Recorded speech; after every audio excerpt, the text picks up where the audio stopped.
with UK-based futurist and social commentator Mel Fletcher today. Mel, thanks for joining us. It's a pleasure, Marius. Mel, you've been travelling around South Africa over the last few days speaking to leaders about the future, about technology and the way that a digital connected global world is going to change the world in which we live. What are the major technological trends that we should be looking at, that we should be thinking about? Well, I think there's two in particular. There are many, but two in particular. One is digitisation, the other is automation. Digital has already changed our lives. There's a study that came out in London which said that 1/3 of all British adults will regularly check their smartphone under the covers of the bed at night. Something like half of all 18 to 24-year-olds are doing that now. And that's remarkable when you think that 2007 saw the advent of the very first iPhone. And digitisation's done a lot for industry too. It's given us open innovation, you know, people working together to solve global problems in a way we didn't do before. So we've got medicine working with IT, working with what's called additive manufacturing, to give us the possibility of, in maybe 8 years, building an entire human organ for transplant purposes on a version of a 3D printer. We often hear talk about future fitness, getting ready for the digital revolution or the fourth industrial revolution. But of course, these technologies bring challenges.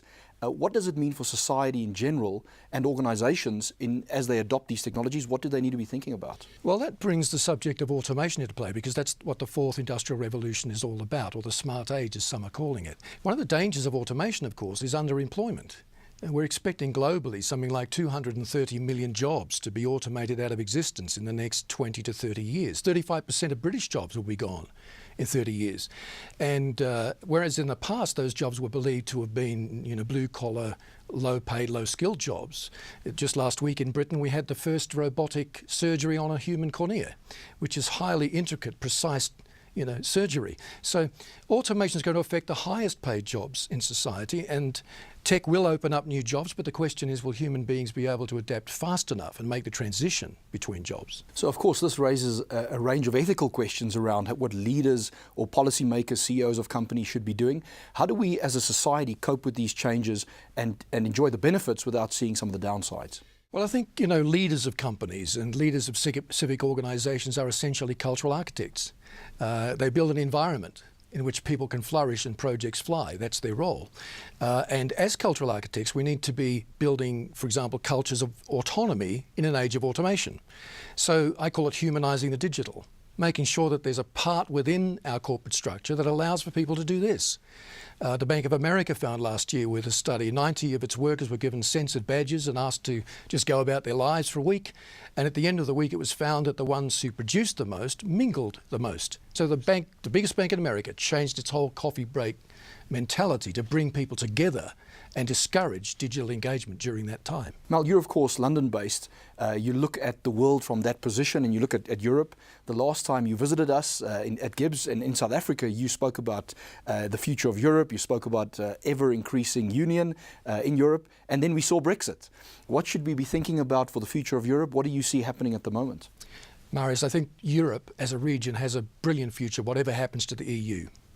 The EU's question is whether it's willing to be more honest and transparent with its own citizens. And that term ever closer union is the elephant in the room that hardly anybody still wants to talk about.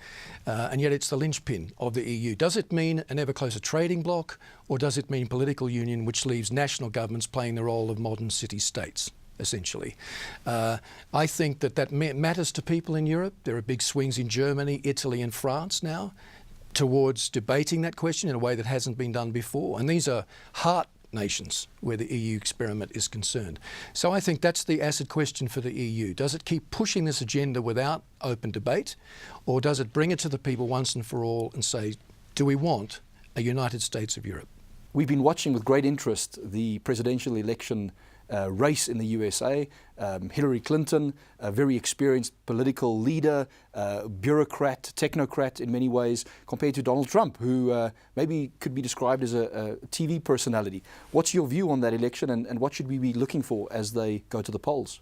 Well, look, I think for me, and this is a personal view, I think for me, reading all the research that's been done, watching the news as you do, it's a pretty poor choice for Americans. It's almost like the American experiment has become too experimental now. You've got on one hand Hillary Clinton, who in my view is almost willing to do anything to have power. She shifts her policies according to polls very regularly. Doesn't seem to have any core belief in behind it all.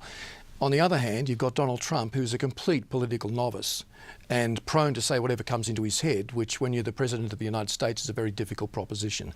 So I think a lot of Americans, thinking Americans now, are asking, is this the best that we can do?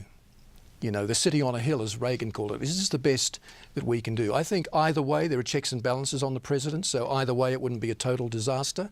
I do have concerns, though, about foreign policy, which is the one area where the American president has some freedom.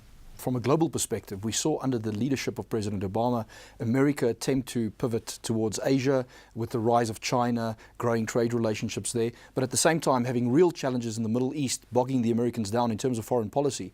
As a leader of a global multinational corporation or someone who has a global influence, what are some of the perspectives we need to have around the way the globe is changing, not just the influence of America, but the broader global community? Well, if you're talking about corporate leadership, I think the question of ethics is hugely important. And I think more and more global leaders in the corporate sense now are getting involved in ethical questions and trying to answer ethical questions. I mean, China may have a rapidly growing economy. Until fairly recently, it's slowed down a bit now. Some say it's about to shrink. But either way, there are still great ethical questions about the way China is governed. And I think corporate leaders sometimes have left it too much to politicians to deal with those issues, where it's the corporate leader that has the leverage to force change or to at least suggest and encourage change. I think that's hugely important in banking, in finance, and in corporate life generally. So, Mel, we've seen the rise of global multinational corporations. We've seen the world become increasingly interconnected and globalized. And this has asked certain things of leaders that can be, as you've said, culture builders, that can relate to different kinds of people. What do you think are the 2 or 3 key characteristics that leaders of the future are going to need to have? They need to be able to build cultures of meaning.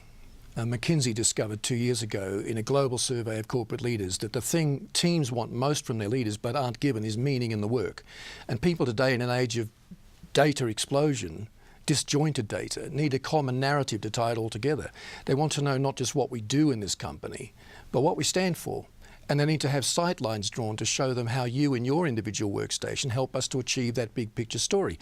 That narrative culture, I would call it, is very important, especially to millennials under 35 and Gen Z or Gen Edge, as I call them, under 20, because they're narrative generations. Almost every form of information that comes to them has a story attached today. Even social media is a form of storytelling, stream of consciousness style. So there's an important thing here for leaders to learn to tell the story of the company and then find a way to draw sight lines for each member.